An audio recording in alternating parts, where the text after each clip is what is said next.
All right, I think we'll go ahead and get started. Hello, everyone. My name is Kelsey Erickson Streufert. I'm the Vice President of Government Relations and Advocacy for the Texas Restaurant Association.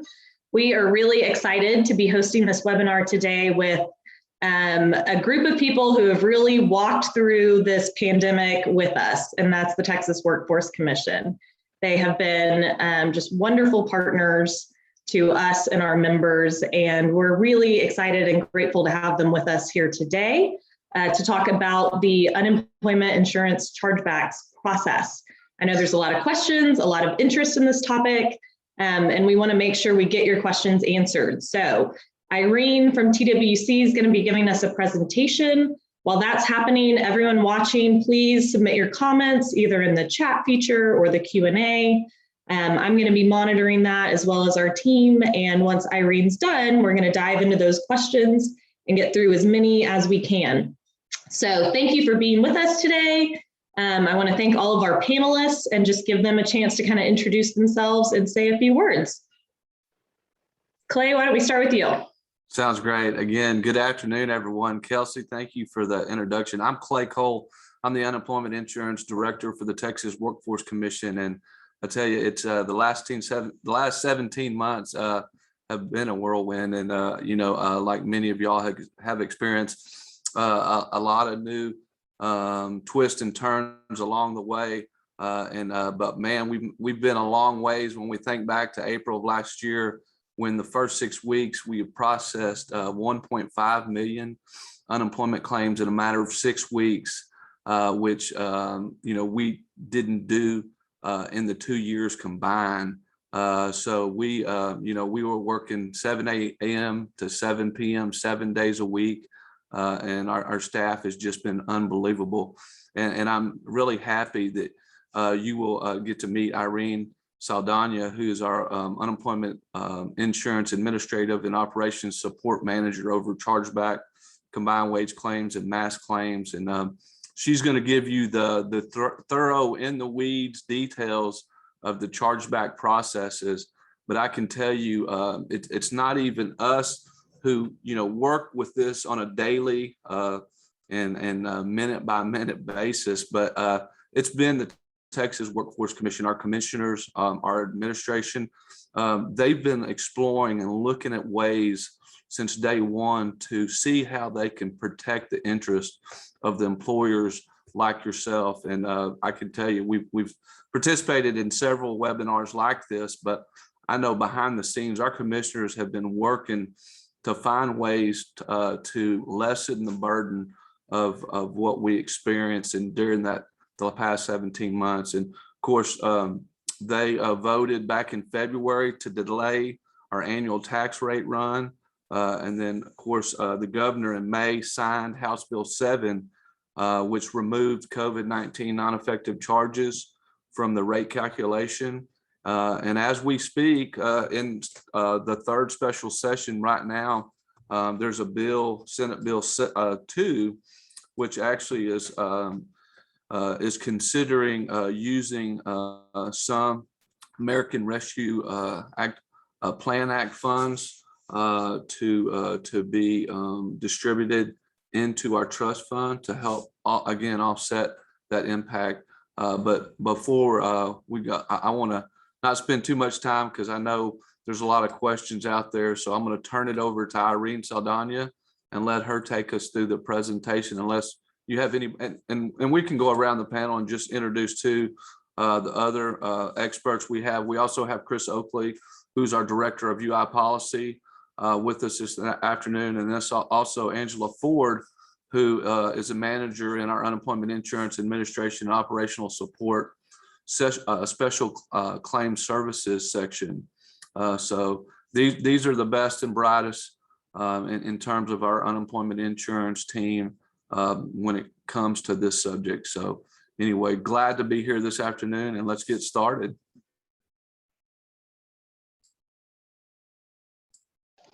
Perfect. Irene, take us away.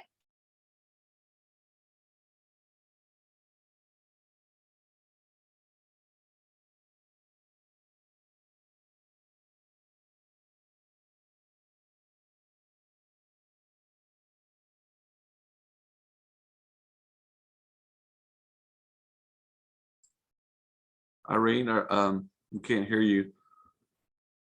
I'm so sorry. Sorry about that. I was in mute. I was just, going away and talking. So again, thank you all very much for inviting me today. My name again is Irene Saldana. I am the manager of the UI Administration and Operations Customer Support Division.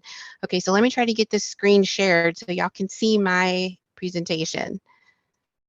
Okay, so I'm hoping that you can see the screen. I'm clicking on two and I'm going to hit share. Okay. And I'll pause for just a moment. Can you see my screen here? We can, but it's flashing. yeah. It's flashing. Okay, let me try again.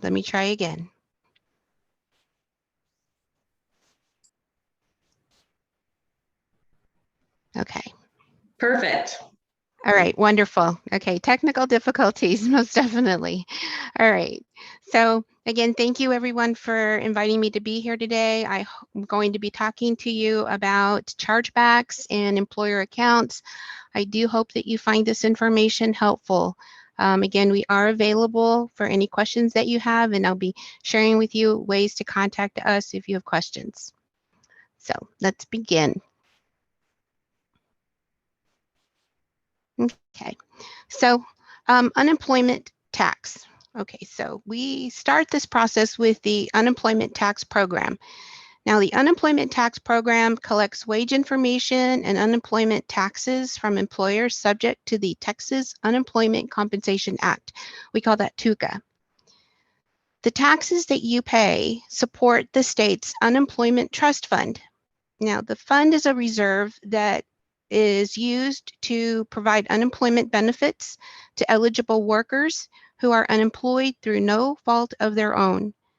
Unemployment taxes themselves are not deducted from the employee's wage. Taxed employers do pay a tax on the first gross $9,000 paid to their employees each calendar quarter or calendar year, regardless if the person applies or receives benefits. Employee wage information is also provided by you to our tax department on the Employer Quarterly Report, C4. When an unemployment claim is filed, the reported wages that you share can be used to determine the claimant, as we call them, or employee's monetary weekly benefit amount. When the wages are included in what we call the base period, which is a 4-quarter period. The base period is used by TWC to calculate the amount TWC will pay the person in unemployment benefits when they meet all eligibility requirements. Charged or not charged? Charge liability. It's decided at the initial claim point. The reason employers are charged or no charge depend on the person's employment status based on the last day of work with you prior to the initial claim date.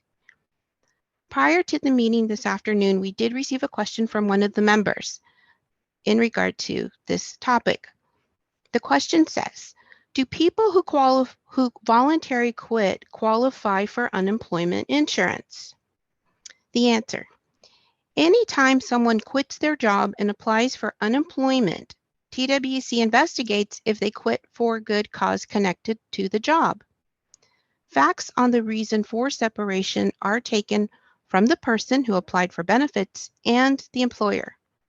TWC makes a decision if good cause has been shown. What are charges? Charges are not billed amounts. They are decisions. These decisions affect the future tax rate that an employer can have. In Chargeback, we explained that one decision of charge can affect the rate of the employer for 3 years.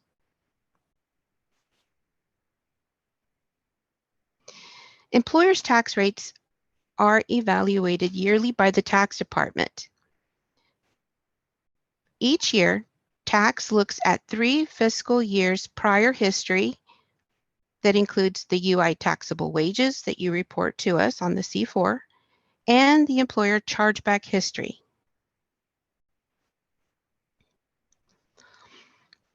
The 2021 unemployment tax rate year, for that year, tax looked at taxable wages and chargeback data incurred during the 3 fiscal years, fiscal year 2018, fiscal year 2019, and 2020. The applicable quarters begin with fourth quarter 2017 through third quarter 2020.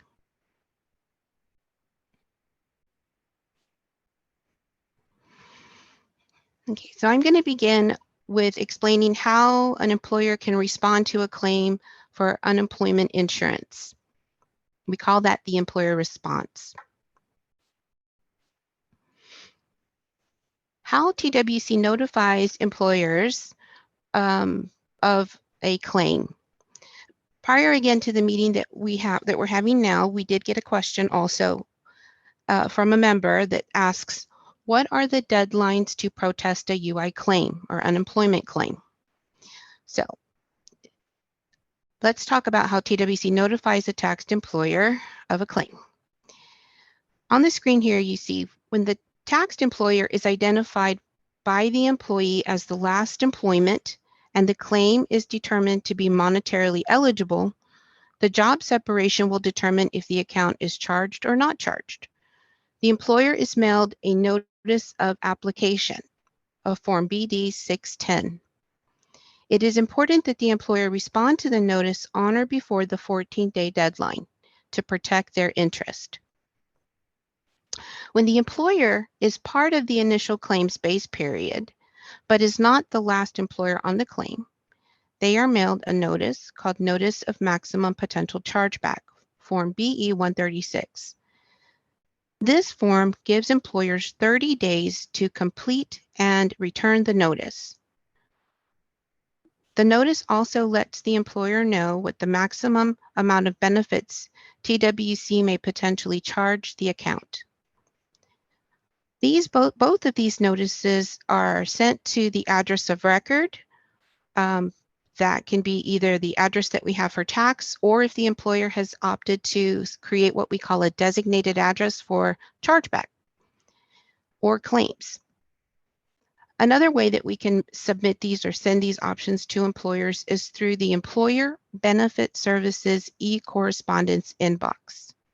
I'll be sharing information on that process during the webinar.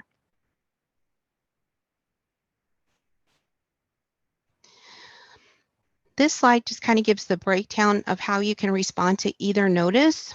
On the left side, you can see where the notice of application again notates that you are the last employer on the claim. That's the last employment the person had before filing the claim.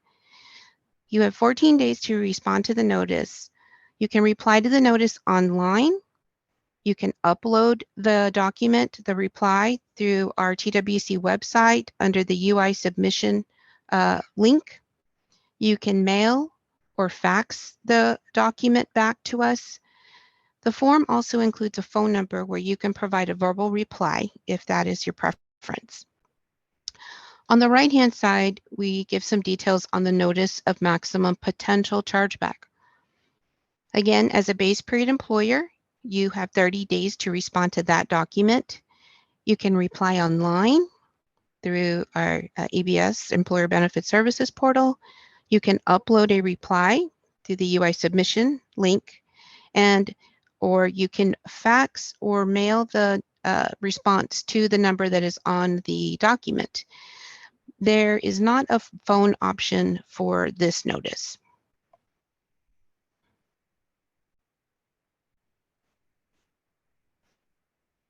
Okay. The importance of timely responses. So to protest a claim or chargeback, an employer must respond to the notice they receive. Responding timely is critical. It's critical because it avoids charges. For example, if we send you a notice of maximum potential chargeback and we don't receive the reply, the employer account is charged. Responding timely is critical because it protects the tax rate, your tax rate, It protects your appeal rights and the right to appeal a chargeback. It ensures that benefits are properly paid to claimants. We are looking at job separation. The job separation status determines if your account is liable for charge. Separations that are determined due to misconduct or voluntary quit without good cause are examples of when an account could be protected from charge.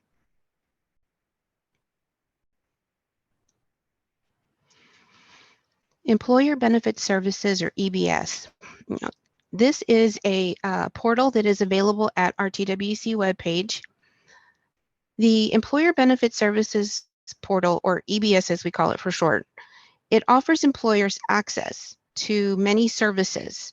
For one, an employer can opt to receive electronic notices of claim or chargeback. The employer can respond to these notices through EBS. The employer can submit appeals through EBS. They can update any addresses that they would like for their account. They can also use EBS to participate in other special programs such as mass claims and shared work. We encourage employers to respond to notices of potential chargeback using the Employer Benefit Services portal. Why? Because EBS is secure. It's available 24 hours a day, 7 days a week. When you reply through EBS, the response is received immediately. And the response enters our workflow the following business day. So that helps us get the reply to be assigned for someone to work and make a decision.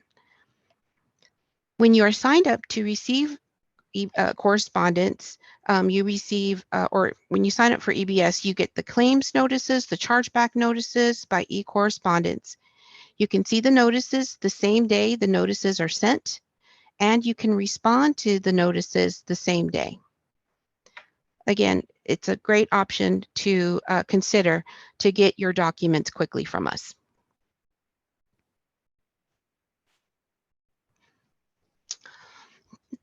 I'm going to demonstrate using the slides how you would reply to a notice of maximum potential chargeback in EBS. So after you log into the EBS homepage, there are menu or tabs on the portal. They read just like they do here on the screen. They say My Home, Inbox, Appeals. There's a tab that isn't displayed here, but it is called Other Services. You would select the Other Services tab, and from the Quick Links box, you can select, the blue arrow is pointing to it, Maximum Potential Chargeback. Once you select the title, the screen will update and it will provide you a place to enter the SSN of the individual. The page is titled Chargeback Response Getting Started.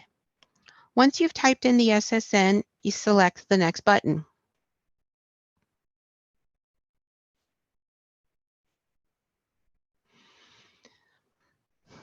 EBS will ask two important issues for you to provide information to. The first issue is, are the base period wages correct? Again, we pulled the base period wage data from the C4s that you submit to us, but when the claim is filed, we still show those to you again because we just need to make sure they are correct. The second important issue is, what was the person's employment status with your account at the time the initial claim was filed?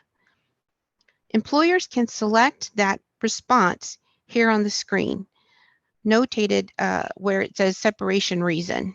You can select a drop-down option that will give you information to choose the appropriate reason.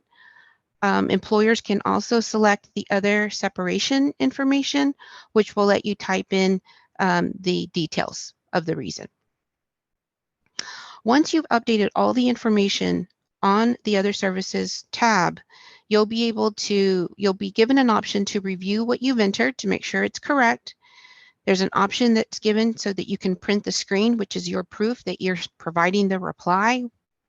And there's a submit button where it submits the response to be sent to Chargeback. If you are not able to use EBS, I want to just remind you that you do have the other options, which are to use the UI upload at the web portal. You can still mail or fax your response, but I just wanted to again remind you of the other options that are available.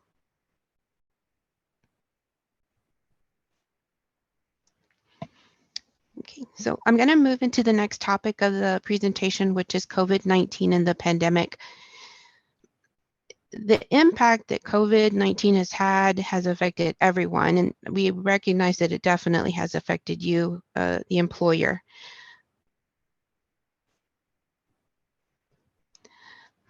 We received a question in regard to COVID-19 that I want to share with you, and I hope this is helpful. The question from the TRA member is, what if I laid off people because of the COVID pandemic? Do I still have to protest claims? The answer is yes. Employer accounts were not extended automatic protection from charges for claims filed due to the COVID period. TWC used the information from the claimant and the employer to determine if the employee's job separation or reduction in hours was due to the pandemic. When the employer responded to the notice of application or the notice of maximum potential chargeback, we use the information to determine what kind of protection the account can receive. When a claim was established, TWC notified the employers of the claim filing. We use the information reported by the employers to determine when the employee last worked for the employer and the reason again for job separation. If we determined the separation was caused due to COVID-19, the account was not charged. Information returned by the employer was an essential part of making the decision.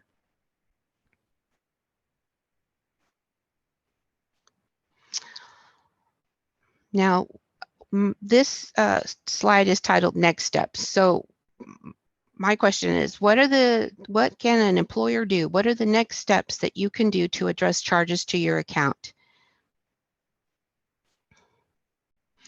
So as Clay mentioned, TWC did delay the 2021 annual rate calculation and the mailing of the employer tax rates notice until June of 2021.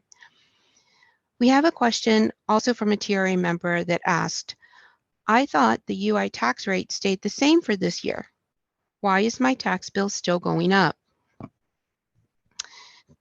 The answer, the minimum and maximum tax rates for year 2021 stayed the same as year 2020. However, each employer's tax rate is updated quarterly, and it can change based on its own charges and taxable wages. Employer unemployment tax rates did increase due to the unprecedented amount of claims filed during the onset of the national and state shelter-in-place declarations. Claims that were charged to the employer's account do affect the rate. This is a snippet of the rates notice, and as you see here, part of the rates notice that you were sent includes the charge amount or the charge total. This represents the total amount of charges to your account during the 3 fiscal year period. So some of the charges that you're seeing accounted for here includes claims that possibly were filed before the COVID pandemic. As you can see here, the period of that the charges can be applied go back to October of 2017 and continue through September 2020. For many employers, receiving the tax rate notice that y'all got in June was the first opportunity y'all had to know that you had charges on your account.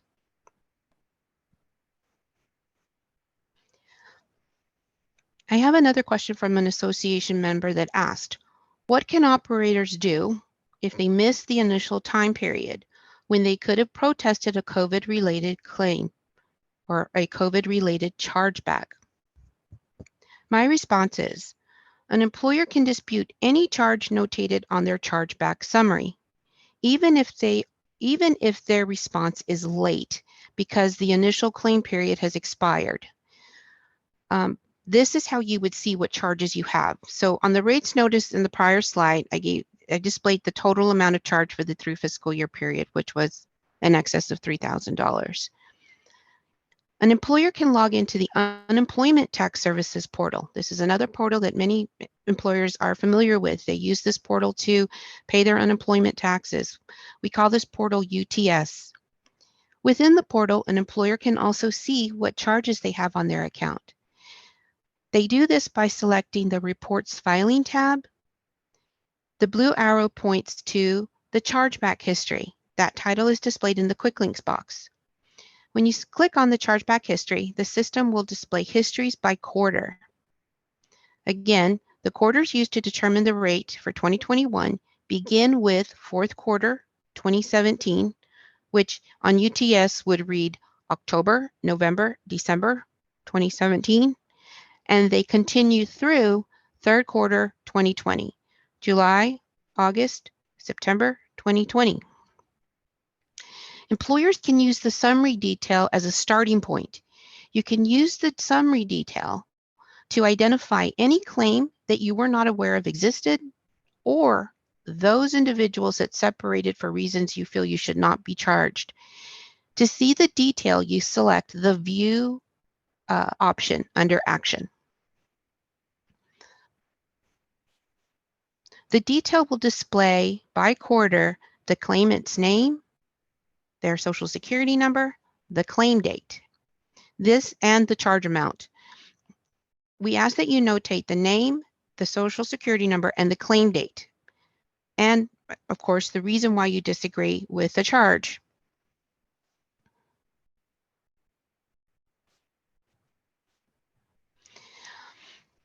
This slide kind of helps explain why using EBS can be very helpful in cases like this. When an employer has a profile in the Employer Benefit Services portal and they are signed up to receive their notices through the electronic inbox or correspondence inbox as it's identified here in the Quick Links box, employers, once they have their list of individuals that they see they were charged for in UTS, they navigate to EBS, and under the Quick Links box, they can track that claim's history. They do that by using the search options that are found in the Benefits e-Correspondence page. When you log on to the page, the very first box that you can search information by is by the individual's social security number. You enter the SSN of the individual or social security number, and the page will present all of the claim history for that individual. One point to note, there may be individuals that are listening to the call today that are not signed up for EBS. What I wanted to share with you is that if you can opt to use EBS, and once you are approved to use EBS, the system not only will send you correspondence electronically the next time, but it also lets you review any correspondence that we sent to you previously, even if that correspondence went to you by mail. So again, it's a resource that is very helpful because you can see what we sent you that for some employers, maybe they don't have record that they received.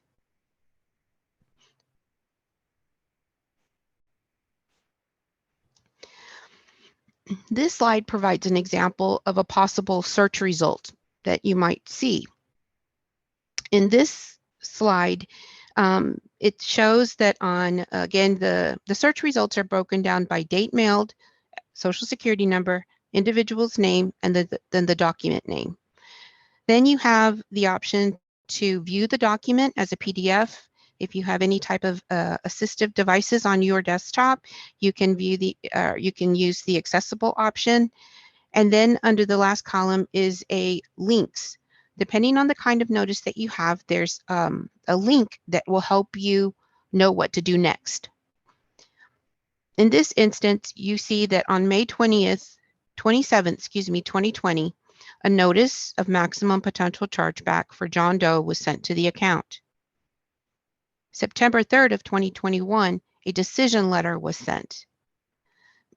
This is an important piece because since at this point the claim is we've issued a decision to the claim, the next step to protest would be to go to appeal. Things that you can think of when you're, or consider when you're looking at search results in EBS is, did I respond to the UI claim or the unemployment claim that I was sent? Was it a notice of application? Was it a notice of potential chargeback? Do I see that I received a decision letter? A decision letter would either say charge liability decision, or it could say employer determination of payment. Either one of those notices do provide information for appealing. This pre-assessment process, I know, takes time, and it is a really valuable step because it will help you determine what is the next step that you can take to protest the charge to the correct department. Why is this important? It's important because charges are applied to your account at an individual claim basis. So we apply the charge by claim, by person, by claim year. It's also important because it lets us understand if a deadline has been missed. If you see that a notice was sent to you in 2020 and you recognize that you haven't had a chance to respond to it yet, one of the other things that you want to make sure that you share with us is why you miss your deadline. So again, that's another piece of information that you would want to share with us if you were needing to protest the charge on your account.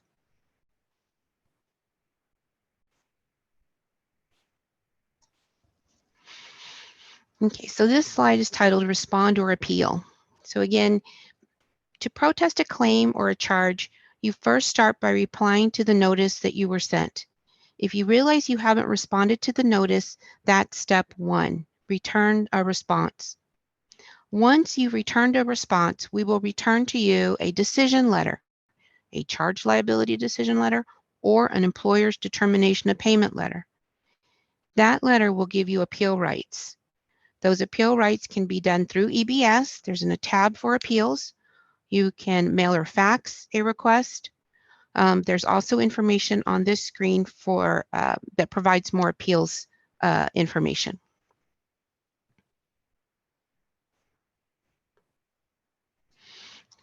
Credits and adjustments. So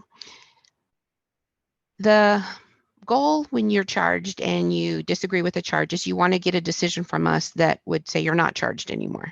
Or when that happens, or what I want to explain is how the charges are applied to your account.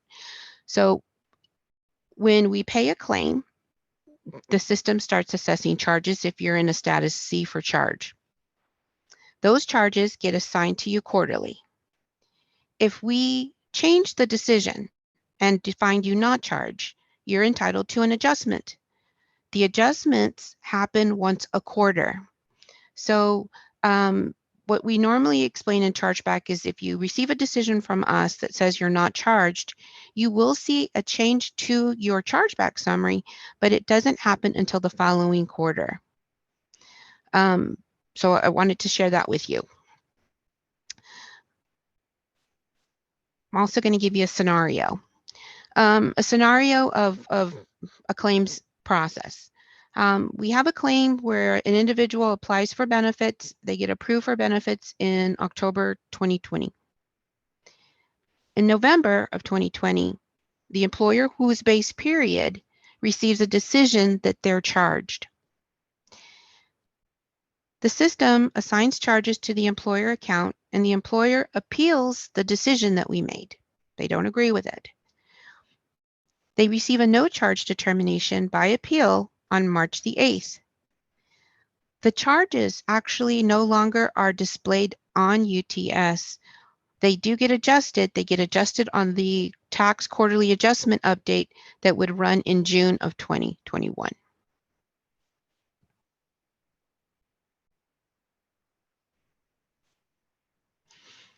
Another area that is very important of points of concern for employers is identity theft and fraud.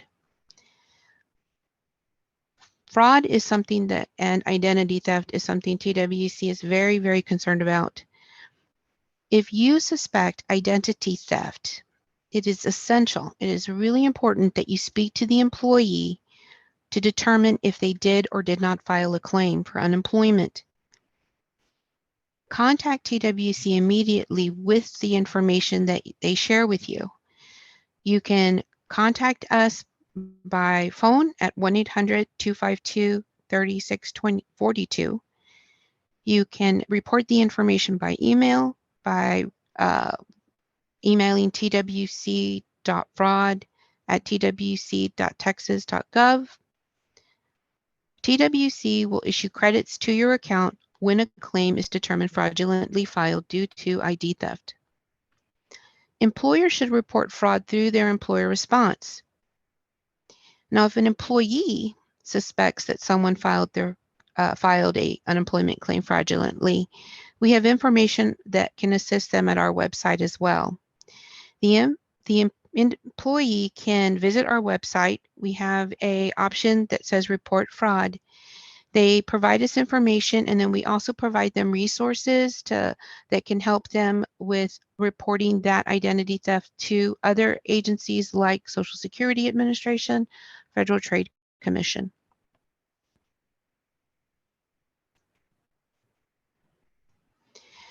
If you'd like more information on the topics that I shared with you today, please visit the links listed on this slide. I can also provide you with a handout if you would like the information. One of the things I did notate in the beginning of the webinar was information about the Unemployment Compensation Act. And information regarding chargeback is listed on the bottom of the slide. Chargeback is notated on the Act in Section 204.021 and 204.022. Lastly, if you need to contact us for any reason, please contact us by email. Our email address is chargeback.report@twc.texas.gov. We're available to help you with any questions you have. That concludes my presentation. And again, thank you very much for inviting me to be here today. Thanks, Irene. We'll start diving into questions unless Clay, did you have something you wanted to add? No, I think, yeah, let's just go into the questions, Irene, and we can take first stab. If not, Chris or Angela can jump in. Perfect. A couple of comments we've gotten is that the sending responding to claims through the fax number has not been effective. I don't know if y'all have any advice on that other than just to use EBS if possible. Okay, I'm hoping that you can hear me. Yes, ma'am. Using EBS would be very helpful. If you are trying to fax a response to a notice of maximum potential chargeback, using the other services tab with EBS will help. I'm not sure what fax number you're trying. Our chargeback number is 512-305-9687. That is the number that's the fax number for chargeback. Great. Also and the UI document upload is very, very helpful as well.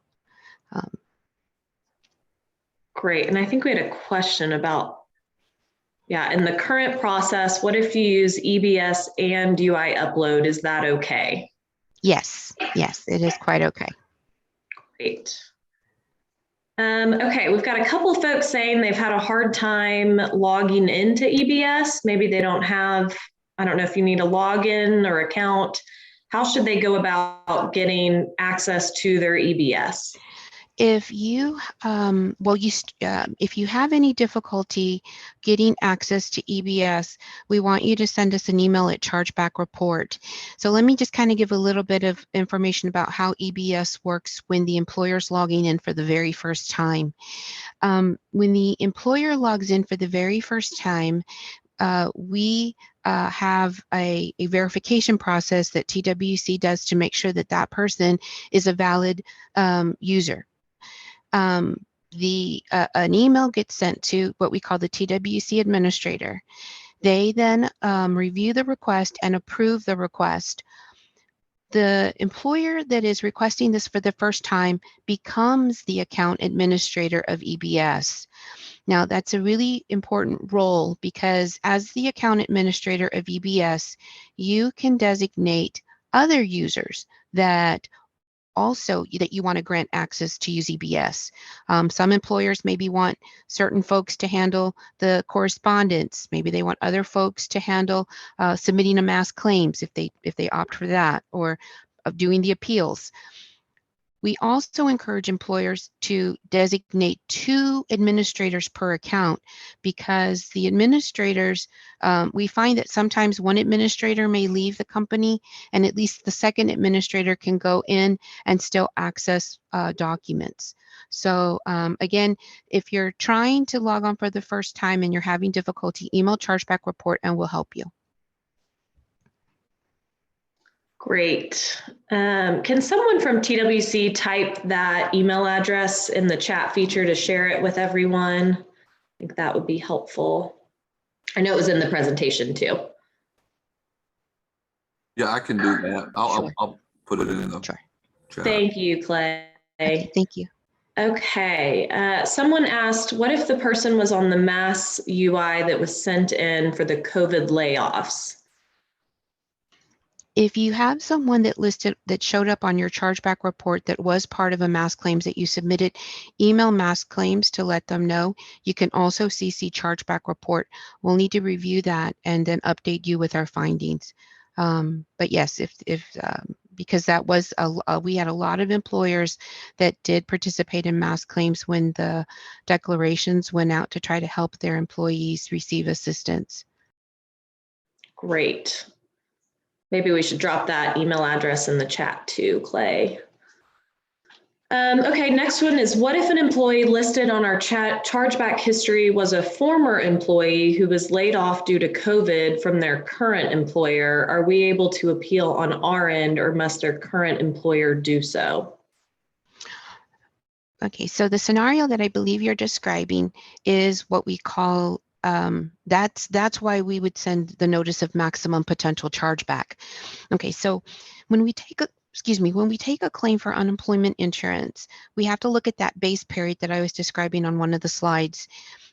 When the TWC law says we're going to look at those wages that someone received in the period of time that falls before they applied.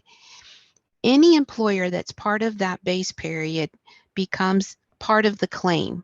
So the notice of maximum potential chargeback sent asking you to explain to us, why did that person stop working for you? It may have been for a reason that was not COVID. They separated in 2019. We need to know those details so we can make a decision on liability for your account.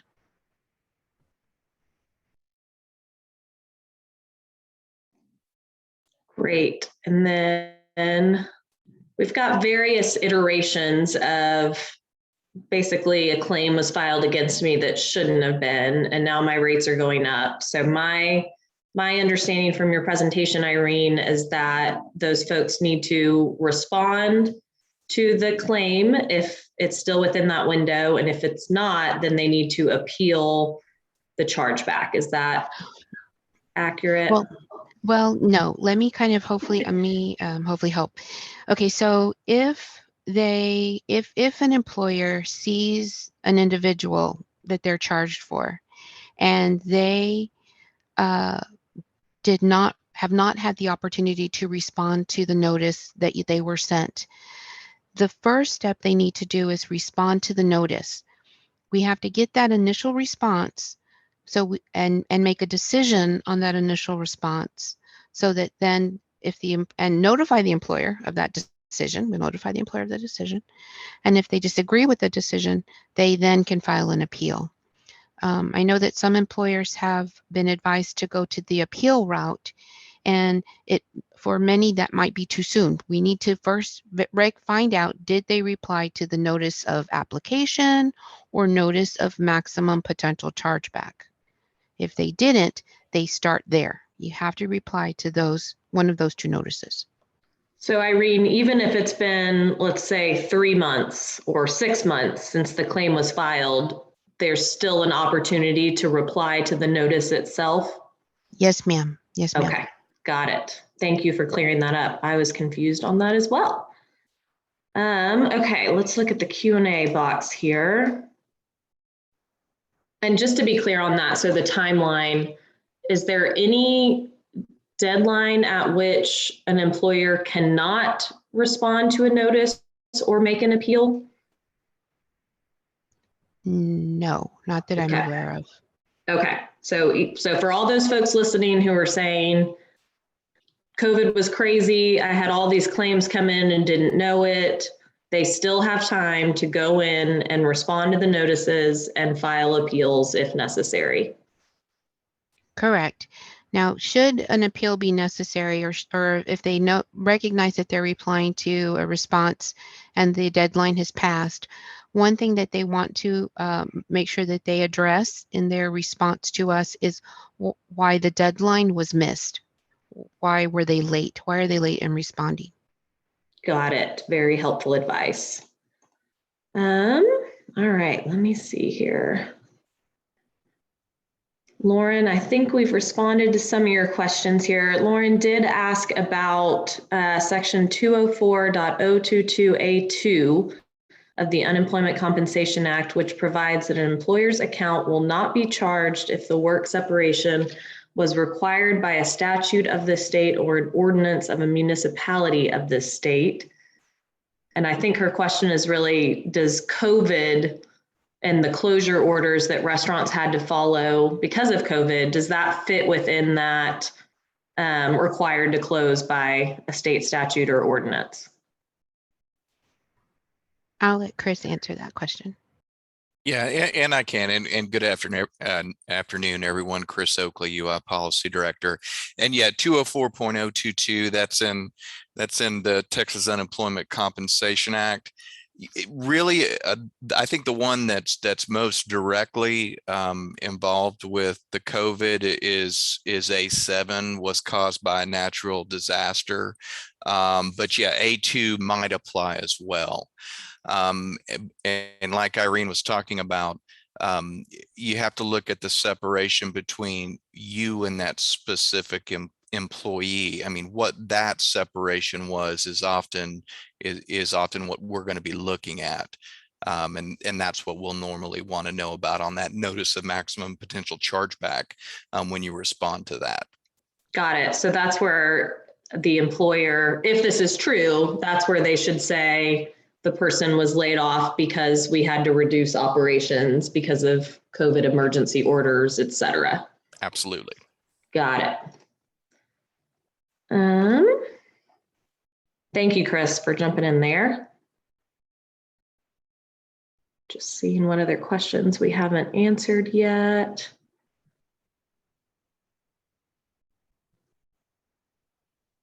Christina said, we have 2020 chargebacks to our account that we won the protest. We have the letters stating that we will not be charged back. We have mailed copies to TWC. There's been no response from TWC. How do we get these TWC chargeback errors removed and have our rate adjusted? Okay, so Christina, if the decision letters were made within the last quarter, this quarter, or even last quarter, those adjustments are pending. Any decisions that we made last quarter will be updated by the end of this quarter. If the decisions were made this quarter, then you'll see those reflected next quarter, fourth quarter 2021. One of the things that tax will do is they also will do reviews on the account, and any adjustments that they need to make to the account will be reflected. So again, whenever we do that quarterly update, that's when they get the notification to look at that rate to see if it needs to be recalculated. Got it. Thank you.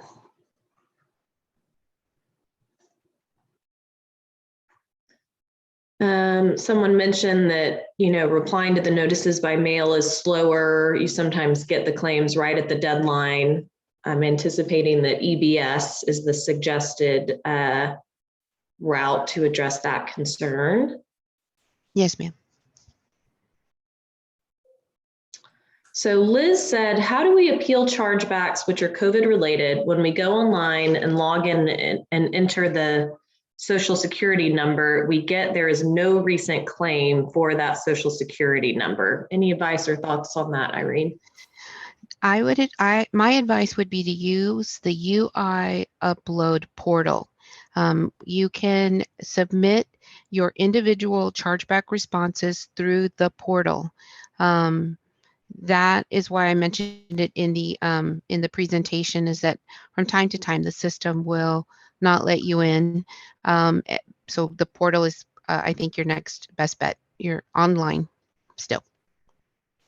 Got it. Kelsey, not me, another Kelsey, hello Kelsey, asked, is there a deadline for claimants to get their claims in for unemployment? We had some people slip through the cracks that hadn't worked with our company for several months prior to COVID shutdowns that were able to get unemployment benefits because we were not able to respond in time. So I think Kelsey's getting at, what are the timeframes for the actual unemployed, the person seeking unemployment insurance? Angela, can you help me with this one? Yes. A person who wants to file a claim for unemployment should do it right away, because if not, then they would have to give good cause why they didn't apply immediately once they became unemployed. TWC will look at the reasons why they may be not filing their unemployment claim in a timely manner. But if they filed the claim as soon as they became unemployed and they gave a reason where they were either unemployed due to the pandemic, or that they were laid off due to lack of work, you responding timely does not hold up their payment. If it is for a reason that is not their fault, unemployment payments can be released even if you decide not to respond to the claim or are not in a position at that time to respond to the claim. I hope that was what was your question. Thank you, Angela. And Kelsey, this is Chris Oakley. Just to jump in there just a little bit is, my concern is that if we're talking about some of the federal programs, which we in the news a lot about the pandemic unemployment assistance and some other programs like that, just keep in mind that those were federal programs and those have ended. And so we're not taking new claims under those federal pandemic programs, but on like a regular state claim, like Angela was talking about, we may be able to accept the claim, but then we're still going to have to show that good cause to be able to backdate the claim. So just wanted to point that out. Thanks, Chris. And yeah, y'all just jump in at any point if you have expertise to add. This is great.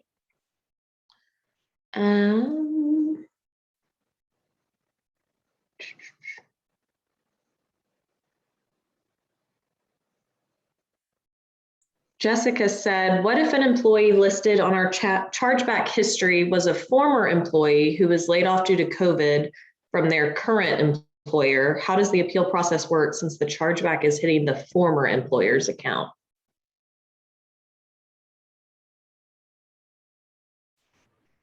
So I guess for Jessica, what we would want you to do, Jessica, is when we sent you the notice of maximum potential chargeback, if you find that you haven't yet returned the form, send it back to us with information on why the individual became unemployed with your account. We'll take the information and return to you a decision letter that you can appeal. That is what we're looking for to determine your liability.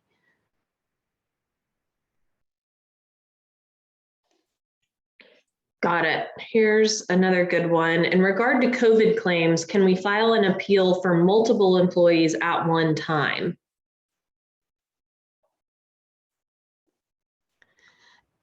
Unfortunately, that answer is no.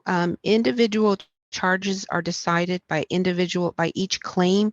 So we are not able to accept a mass protest for charges or an appeal.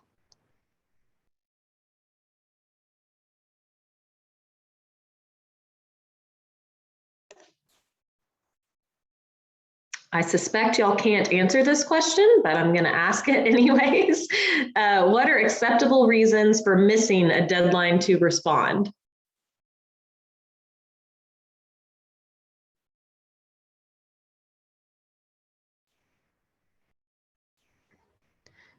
Yeah, we've got to be careful with that.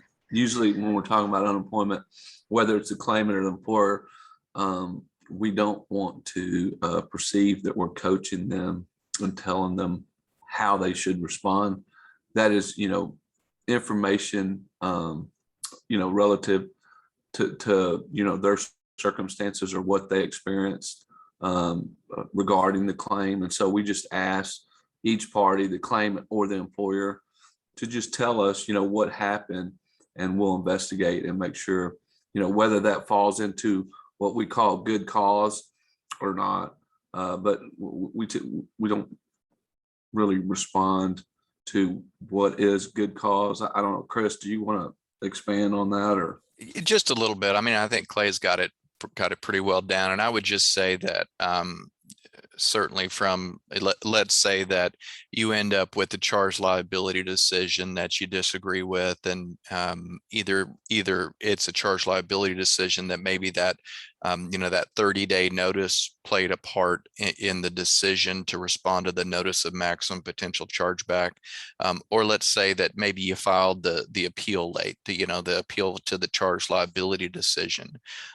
So if you do go ahead and file an appeal, and get the hearing packet, you get the information back that you've got a hearing scheduled.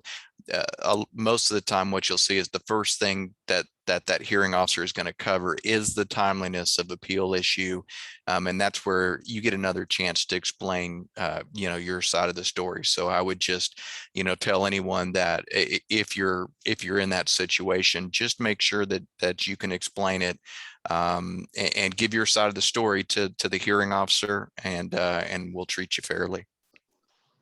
Yeah, I'll just add, I know TWC has to be careful not to give anyone legal advice, and we do too. I wouldn't be a lawyer if I didn't include that little, aside, but I would encourage everyone to just be really thorough in your answers. TWC and the judges don't know what you don't tell them. So, certainly if something's COVID related, or if there are other, you didn't receive notices, you couldn't access the EBS portal, right? All of that is relevant. And so just be, err on the side of providing more information rather than less. Well, we are right up against our time. We were able to go through quite a few questions. So thank you again to our friends at the TWC for doing this. I just kind of want to wrap up with some of the biggest takeaways that I heard and just confirm that we're all on the same page, because we're getting a lot of similar questions, especially related to COVID. So just want to confirm one more time, no matter how long it's been since a claim was filed, if you missed the notice or you haven't replied before, make sure you go ahead and do that. You haven't missed your opportunity to do that, so you need to go ahead and do it. And then if TWC disagrees, then you have that option to appeal. And so I just want to reassure folks that they haven't missed their opportunity to explain that something was COVID related or a voluntary separation or something like that. Is that an accurate summary? Yes, ma'am. Yeah, Awesome. that's accurate. And I would say too, Kelsey, just to clarify too, is there's multiple opportunities to appeal, because we do, we're here to get it right. And so we want to make sure that, our decisions are properly made, and that, we're getting it right. Awesome. Thank you, Clay. Thank you, Chris. Thank you, Angela. Thank you, Irene. Y'all were incredibly helpful today on a really technical and dense subject. And so we really appreciate it. Thank you for everyone who tuned in today. We did record this webinar and we will be sharing it on our platforms. So, feel free to go back and make sure you get all the detail, because there's a lot of good information here. So with that, I'll sign off and just say thank you to our panelists, and thank you to all of you for listening. Have a good day.